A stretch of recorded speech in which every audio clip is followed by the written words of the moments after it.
Hi everyone, back with me again in this channel. On today's video, I'm gonna show you how to easily search for a specific video effect on CapCut mobile.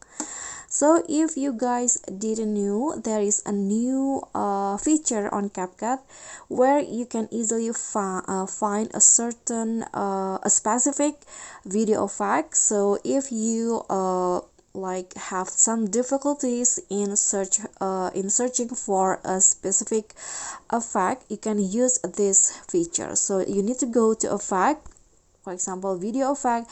You can see now there is this search column at the top where you can easily search for an effect. So for example, I want to find the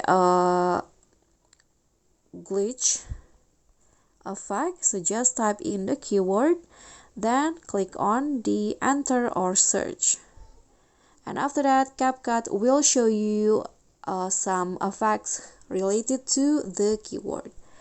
And that's it. I hope this tutorial will be helpful, so don't forget to like, comment, subscribe, and also click on the thanks. Bye.